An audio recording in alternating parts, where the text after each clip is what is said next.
Trotoar atau yang kita kenal pedestrian, seringkali fungsinya kurang memberi ruang kepada pejalan kaki.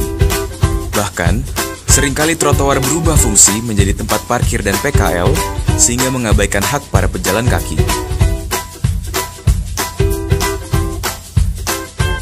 Mengingat fungsinya, saat ini Pemprov DKI tengah memperlebar trotoar di seluruh Jakarta.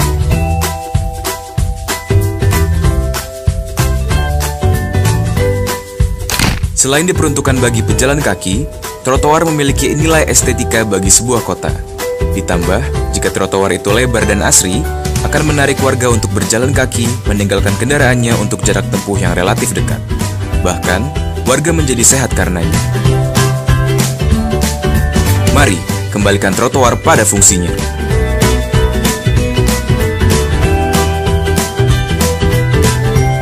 Harusnya sih tinggal persoalan dia minta kalau terjadi perselisihan dia minta di Singapura. Nah, kita sampaikan kita juga lagi mau cari ada dasar peraturan dari Kepala BPN pengadaan tanah untuk kepentingan publik umum itu tidak perlu bayar notaris.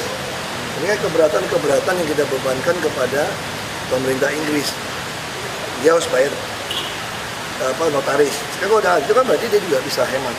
Ini kita mau sampaikan. Tapi harganya kemahalan dan zonanya bukan buat taman. Enggak, kan kita ada sesuai dengan harga itu. Kita bukan buat taman kok. Halamannya itu buat taman, gedung kita nggak bongkar. Tetap ya? Ini tetap. Boleh dong. Sekarang saya boleh nggak? Balai kota aku bikin dia taman. Depan. Boleh dong. Ini kan zona perkantoran pemerintah. Boleh. Kalau tanah pemerintah malahan semua peruntukan boleh kita pakai. Untuk kepentingan pemerintah. Pak, soal acara tadi Pak. Sudah ada kan, RPTRA itu sudah ada laktasi loh dari dulu. Cuma saya minta laktasi tempat nyusu itu harus pakai AC supaya si bayinya bisa tidur lelap. Kalau kipas angin masuk angin gimana tuh bayi? Maknya masuk angin gimana keringatan? Coba kalau pakai AC, bayinya akan tidur. Beberapa udah lengkap AC. Cuma saya minta, saya nggak mau toleransi nggak ada AC. Alasannya adem kok Pak, ada angin. Kadang-kadang mati angin loh Jakarta. Yuk, nanti lagi yuk. Nggak tahu saya nggak urus, saya kerja aja. Ya, cukup dulu yuk, makasih. Tanya ini bukan. Ikut. Tanya sama yang punya, ayo tanya sama yang punya. Ibu sini ibu. Ayo. Geseran dikit. Sebenarnya tujuannya tadi bersama Bapak Gubernur, ya, biar masyarakat cepat mendapat informasi. Satu, yang kedua juga itu akan mengikat jajaran kami Damkar untuk memberikan informasi secepatnya. Dan nanti akan kita atur siapa yang bertugas dan radio akan dengan mudah menghubungi kami ketika terjadi kebakaran atau peristiwa lain sehingga masyarakat lebih cepat memperoleh informasi itu. Ya. Selama ini sebetulnya sudah berjalan, cuman siapa yang harus memberikan informasi kan harus itu dulu, diatur dulu. Jadi nggak semua orang bisa memberikan informasi, takutnya nanti bias gitu. Ya, tapi dengan ini nanti diatur. Jadi nanti sistem kerjanya gimana sih Pak? Misalnya tiba-tiba ada kebakaran, terus kemudian... Ya nanti radio itu bisa menghubungi daerah mana, misalnya dari Jakarta Pusat. Nanti perwira piket Jakarta Pusat bisa menghubungi. Kan dia yang di TKP kan. Ya, berarti berdasarkan laporan masyarakat ya, itu? Ya. Mereka juga akan usaha langsung lapor ke radio. Ya, gitu. Kan kadang-kadang radio kan belum siarkan ada kebakaran sebelum jadi besar kan. Nah kalau ada langsung dapat laporan kebakaran, otomatis mereka hubungi radio untuk siarkan. Nah sebenarnya sistem yang kita mau pakai itu ada sistem kayak 911. Kalau 112 kita udah kepasang sistem, ini lagi berdebat teknologi aja. Saya udah kesel ini. Kenapa nggak nyontek 911 saja? Pelatihan BCA mau latih. MOU itu belum keluar sampai hari ini. Kalau ada 911 atau 112 di Indonesia nih, itu ada telepon, otomatis waktu dia ngomong telepon saja, saya pengen langsung relay ke radio-radio. Jadi orang melapor pun, begitu dia nyambut udah bisa langsung, minimal dia ada rekaman lah, kalau ngomong langsung dia kirim ke radio. Jadi orang bisa tahu situasi seperti apa. Tanya aja sama mereka, aku yang nggak ngerti. Tanya aja mas itu. Bingung udah aku 112 masalah di mana gitu. Alasannya teknis dulu, teknis nyontek aja, gak usah ciptain barang teknologi baru. Malam ini saya mau rapat sama Menteri Pak Rudiantara. Saya mau rapat sama beliau. Ini nggak bisa, ini bukan proyek ini, nyontek yang udah mateng aja udah. makanya di dunia ini nggak ada barang baru. Sama kayak Transjakarta. Kenapa kita begitu susah beli barang? Kita ngada-ngada Jakarta. Nyontek Bogota, busnya dibeli yang dek tinggi, rancang bangun sendiri. Yang bikin cuma Tiongkok. Tiap kayak lelang kalah melulu yang lokal yang bagus. Ini memang niatnya udah apa gitu loh. Kalau mau nyontek bus transit, Bogota busnya apa nyontek aja. Emang beda bus di situ. Paling kalau ngomong beda setir kiri, setir kanan. Deknya semua sama. Itu juga sama menurut saya. Ranking radio segala macam gak usah aneh-aneh deh, nyontek yang sama aja. Tapi kalau orang tanya sama saya nggak ada kesempatan ngabisin duit rakyat uji coba barang baru, nggak ada. Kita udah ngomong. Nah sekarang targetnya semua mungkin yang nggak seneng, yang ngarapin aku nggak jadi gubernur lagi kali. Pak, berarti jatuhnya masyarakat diminta untuk aktif melaporkan Ya, sama ke kayak radio dulu. begitu? Iya. Ke radio? Bukan ke radio. Gimana Pak? Kan bukan ke radio, salah pengertiannya. Jadi kita pengen kalau ada kejadian apa-apa kebakaran, Anda pengen tahu pergerakan apa, salah satu adalah bisa melalui radio. Tapi sebenarnya salah satu supaya bisa lihat dari GPS-nya mereka.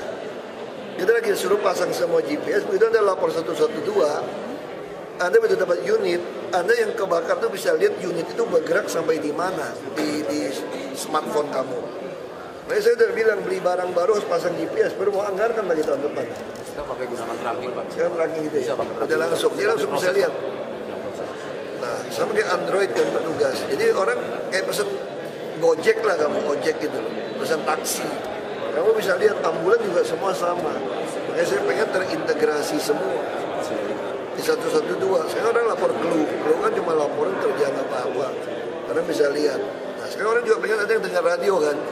Di mobil kan dia dengar hiburan, bisa langsung kayak breaking news. Dia potong, karena kan kadang-kadang orang kalau bawa mobil dengar radio dia juga nggak buka handphone kan, dia nggak baca online, itu gunanya radio. Orang sambil kerja pun nggak semua orang radio kenapa bisa bertahan? Nggak semua orang nonton TV juga. Kalau radio kan kita bisa sambil bawa mobil dengerin, nggak tahu kerja dengerin radio, nggak mungkin nonton. Nah kadang-kadang sambil kamu kerja kan kamu nggak bisa tahu berita. Nah, situ gunanya radio yang sering dengar itu ada breaking news. Nah, breaking newsnya kan masih ada sistemnya. Bukan udah kebakaran, udah online di mana-mana, radio baru ngomong gitu loh. Nah, harusnya mereka langsung ngomong, nanti linknya kemana? Di Scoop. Saya udah bilang sama di Scoop juga, yang perlu dikawal itu adalah mobil pemadam sama ambulan, bukan gubernur. Gubernur nggak usah dikawal, macet mah naik busway aja, naik Transjakarta aja gitu loh. Nah, ini yang penting dikawal. Dulu ada yang meninggal kan, gara-gara nggak dikawal kan, tabrakan antar unit. Karena banyak masyarakat kita nggak ngerti. Nah ini sistemnya harus terpadu gitu. Kita ngomongin bukan nggak ngerti kok. Saya ngomongin saya pikir pembangkangan aja. Sengaja ngulur waktu. Saya selalu bilang ngulur waktu aja. Jadi kan mau ikut tambah ya tinggal nambah aja. Udah ada format mah gampang. Tinggal tambah aja. Pak Ahok, biasanya kan kalau breaking news radio ini diharapkan menjadi informasi untuk masyarakat, bukan untuk petugasnya sebenarnya. Oh, kalau petugas kan enggak. Petugas kan dia punya tracking radio. Jadi semuanya ada radio, langsung tahu. Berarti jatuhnya ini Iya, informasi untuk jadi masyarakat. tracking radio pun fungsi GPS juga sebenarnya. Kita bisa tahu pasukan kita di mana. Sama kayak kita tahu tukang sapu kita tuh dengan handphone Android, saya tahu posisi di mana. Sama kayak petugas di sub kami, saya tahu posisi di mana. Tinggal buka aja kita lihat. Selama Androidnya nyala. Nah, jadi kita pengen tahu nih pasukan ada di mana. Yang paling penting kan dia mesti bantu tuh apa? Pol PP mesti turun bantu. Jadi kita sekarang udah samakan radio kita. Radio kita udah sama kan? Pol PP, Disub. Jadi kalau udah dengar berita itu Disub mesti kawal. Pol PP juga mesti lokasi, mesti amankan. Kalau enggak orang tarik-tarikan pipa loh, berebut pipa mau nyemprot ngamanin rumahnya. Atau ada jalan. Itu juga masalah kalau kebakaran tengah malam. Banyak gerobak-gerobak atau mobil parkir di jalan. Nanti ke depan saya akan tarik tuh derek tuh mobil-mobil yang parkir di jalan. Karena itu membuat pemadam nggak bisa masuk. Nah hal-hal itu yang perlu kita bersama. Nah ini MOU sih ya sekedar MOU saja lah. Sebenarnya jauh lebih penting itu masing-masing bisa saling kontak. Itu yang saya kritik. Ngapain sih mesti bikin MOU? Bukan berarti nggak penting ya. Ini nggak bukan yang penting sekali. Yang lebih penting itu orang ada respon kerja. Yang lebih penting itu 112 beresin tuh link. Termasuk dia harus pasang supaya bisa tahu posisi kendaraan ada di mana. Ya.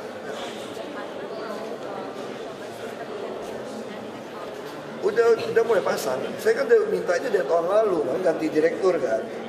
Saya ingin Transjakarta itu fungsinya bukan hanya melayani koridor busway.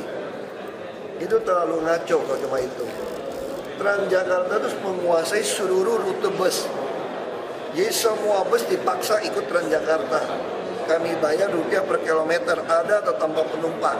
Sehingga semua orang setiap setengah jam, tiap 10 menit jelas ada bus yang lewat. Kalau cuma berdasar penumpang, bus itu kan nggak mau jalan ya. Begitu yang jam padat setengah mati. Jam sepi dia ada penumpang, tekor bahan bakar, dia istirahat. Nah kita mau paksa semua. Nah kalau udah paksa semua, gampang. Biayanya mahal dong. Kamu mesti jalan terus. Makanya saya mau maksa lagi orang, kasih tahu saya, kamu ini mau kemana, dari mana kemana. Nah kalau kamu dari Jempol ke Kelingking, saya tinggal lihat aja, ada nggak bus jurusan baru Jempol Kelingking? Nggak ada nih. Tadi mampir ke Jari Telunjuk, Tengah atau Manis. Berarti kalau kamu ke sini terus, jam berapa saya bisa hitung nih, kamu turun di situ kan? Kamu orang dari sini, berarti pasti kamu ada naik turun di sini nih, baru bisa nyampe sini. Kalau itu saya ciptakannya satu jurusan bus, ukurannya bisa saya tahu, penumpangnya berapa, jamnya saya tahu, saya bikin. Di luar jam ini agak sepi. Jadi di luar jam ini kamu mesti putar lewat sini. Nah ini akan menghemat operasional bus-bus kita. Dari sisi waktu, ketepatan, dan orang juga akan senang. Kamu naik bus itu gimana nggak seneng? Kamu begitu naik langsung sampai ke tujuan. Makanya saya mau Transjakarta kuasai seluruh rute bus. Bukan cuma main di koridor. Saya akan bikin Anda secepat mungkin sampai ke tujuan. Tapi kasih tahu saya, kamu ini dari mana, kemana, dan kamu tiap hari gimana. Makanya saya mau dorong tiket itu pun kita mau jual bulanan apa tahunan, supaya kamu tercatat kamu siapa. Kalau kamu pakai rekening bank, saya juga tahu kamu penghasilan berapa. Nah saya bisa mulai memperbaiki. Mestinya mungkin saya ganti jok yang mewah. Mungkin kamu mau bayar 10.000 sehari, dapat cuma 7.000, tapi ini servis langsung. Atau kamu naik bus sampai ke Blok M, kamu mau ke Kemang, mungkin kamu adalah orang yang mampu bayar 20.000. Saya bisa siapkan Toyota HS yang 16 penumpang, ngantar sampai ke rumah kamu. Untuk mengetahui tujuan penumpang, saya pengen tahu kamu ini kemana, mau kemana. Saya udah tahu kamu mau kemana, jam berapa, rutin, jumlahnya berapa orang, saya bisa bus untuk tujuan Anda. Nah ini yang kita lagi kerjakan. Bukan koridor satu, seluruh Jakarta. Makanya saya bilang Transjakarta tidak bicara koridor lagi sekarang. Transjakarta mau menguasai seluruh bus sampai ke rumah Anda. Kalau nggak sampai rumah Anda, minimal 500 meter lah, atau 350 meter dari rumah Anda. Maka kita juga akan membangun trotoar sebanyak 2.600 km se-Jakarta. Duit dari mana? Kewajiban gedung. Kalau Anda mau bikin izin gedung, kan kiri kanan depan belakang. Kamu harus bikin trotoar. Kalau kiri rumah orang, gedung orang nggak bisa bikin kan? Belakang nggak bisa bikin kan? Ini jumlah ini dipindahin ke daerah yang bisa kamu bikin. Sehingga dengan cara model izin seperti ini, semua Jakarta trotoar akan beres. Kita kasih contoh yang model di Tanah Abang kan. Nanti kita mau bikin yang model dari Monas menuju Bundaran HI. Nah, tadi saya ke Sarina. Saya ingin Sarina itu parkirannya itu boleh ada pojok-pojok makanan untuk UMKM. Tempat nongkrong. Lalu LED. Saya juga curiga, LED nggak keluar-keluar izinnya. Saya udah kasih kemudahan LED nggak bayar pajak bagi hasil. Kok nggak keluar-keluar? Sarina 4 bulan ngurus didiemin. Jadi memang ada mafia iklan yang ngerjain di dalam. Itu aja sebenarnya. Tanya sama mereka, saya nggak berhak mendahului keputusan partai. Enggak, ini kan urusan partai. Saya enggak. Bagi saya, kita udah sampaikan, saya 3 partai. Saya merasa dari dulu masih cocok dengan Pak Jarod. Saya yang pilih Pak Jarod dulu. Padahal ketika itu saya berhak menentukan siapapun wakil saya. Saya merasa Pak Jarod pengalaman di Blitar, saya ajak sampai hari ini masih cocok. Saya bilang ke PDIP, mau mencalonkan kembali nggak kami? Kalau mau, ya Anda proses. Tapi itu dukungan pribadi Bu Mega itu seperti apa Pak? Kalau pribadi, urusan pribadi dong. Karena kan mesti apa? Politik kan ada mekanisme. Pak, mau ada konversi Taman Lembang benar nggak dari teman Ahok? Itu mungkin 3 partai kali, saya nggak tahu. Risma kan hari ini datang juga. Itu 3 partai. Saya nggak tahu. Kamu tanya sama partai. Politik sore aja ya.